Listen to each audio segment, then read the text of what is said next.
कर्म नहीं है, यज्ञ से श्रेष्ठ दूसरा कोई तीर्थ नहीं है, यज्ञ से श्रेष्ठ दूसरा कोई पुण्य नहीं है। इसलिए यज्ञ जीवन में सबको आवश्यक है।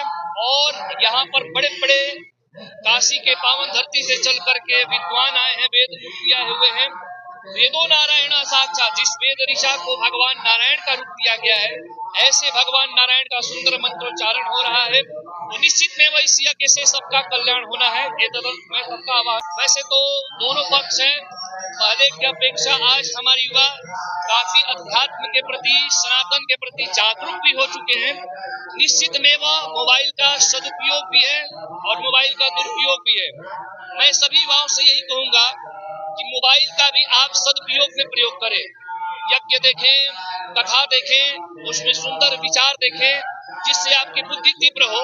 और सबसे तो सुंदर यह होगा, मेरे छोटे छोटे बालक जो हैं, वो क्या हो रहा है कि मैकाले के सिलेबस से वंचित हो रहे हैं, शिक्षा पद्धति से वह वंचित होते हुए अधिक समय मोबाइल में लगा रहे हैं। तो मोबाइल से हमारा बुद्धि का भी ह्रास है, नेत्र में भी विकार उत्पन्न होता है और शारीरिक पतन भी है। इससे क्या होगा कि हमारे भारत का जो मेधावी छात्र हैं, जो मेधावी होंगे, जो बड़े बड़े रिसर्चर्स होंगे, उनका बहुत ह्रास होगा और शीघ्रता से पतन होगा। इसलिए मोबाइल से थोड़ा बचे और पुस्तक पर ज्यादा ध्यान। यज्ञ मंडप ही एक ऐसा स्थान है जिसमें त्रैलोक्य के सभी देवी देवताओं का आवाहन होता है, स्थापन होता है।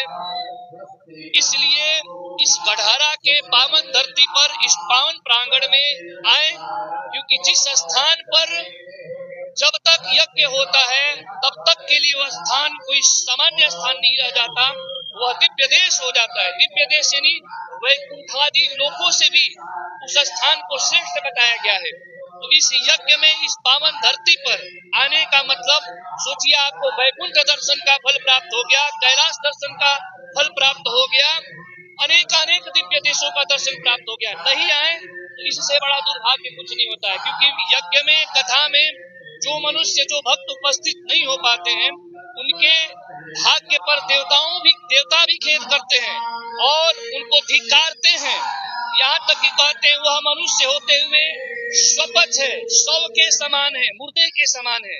इसलिए जहाँ भी यज्ञ हो, जहाँ भी कथा हो, वहाँ पर सबको आना चाहिए। नहीं आने से दोष लगता है और आने से अनेक एक सवाल और सर, विष्णु महापुराण कथा का जो आयोजन किया गया, श्रीमद् भागवत महापुराण, श्रीमद् भागवत विष्णु महापुराण का, इसका मेन मुद्दा क्या होगा सर? मेन उद्देश्य क्या होगा सर? मेन उद्देश्य यही होगा